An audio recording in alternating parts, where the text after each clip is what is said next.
Hi friends, మీ బరంపురం తెలుగమ్మాయి. ఈరోజైతే సక్కు చేద్దాం. కావలసిన పదార్థాలు: ఒక గ్లాస్ మినపప్పు, 2 గ్లాసులు బియ్యం నూక తీసుకుందాం. సపరేట్ బౌల్లోకి తీసుకుని వాటర్ అయితే వేసి నానబెట్టుకోవాలి. వాటర్ వేసి నానబెట్టుకున్న తర్వాత 1 అవర్ అయితే నానాలి.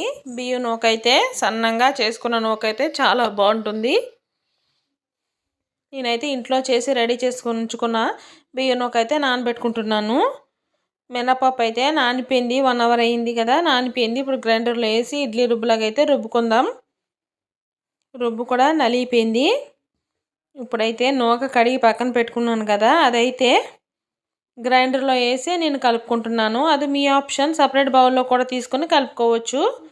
ఇది కలిపి 2 మినిట్స్ కలిసిపోయిన తర్వాత తీసేసి పక్కన వేరే బౌల్లోకి అయితే తీసుకున్నాను. నేను 1 ఇంచు అల్లం ముక్క, పచ్చిమిరపకాయలు మన ఇష్టం, కారాన్ని బట్టి మనం వేసుకోవాలి. పచ్చిమిరపకాయలు, అల్లం, జీలకర్ర వేసుకుని సరిపడినంత ఉప్పు వేసుకుని చిన్న చిన్న ముక్కలు అయితే కట్ చేసి వేసుకున్నాను. నేను బాగా కలుపుకొని వేసుకోవాలి. కళాయి పెట్టి ఆయిల్ వేసుకుని, కళాయి అయితే హీట్ అయిపోయింది. ఇప్పుడైతే సక్కు వేసుకుందాం. వేసుకున్న తర్వాత మీడియంలో మూత పెట్టుకొని హీట్ చేసుకుందాం. ఇప్పుడు సక్కు అయితే రెడీ అయిపోయింది. కొంచెం అట్లగడతోని చుట్టూ చూసుకోవాలి, అంటుకుందా లేదా ఏంటన్నా చూసుకొని అప్పుడు వేరే ప్లేట్లోకి అయితే సపరేట్ చేసుకుందాం. ఇదైతే చూసారా కేక్లా ఉంది.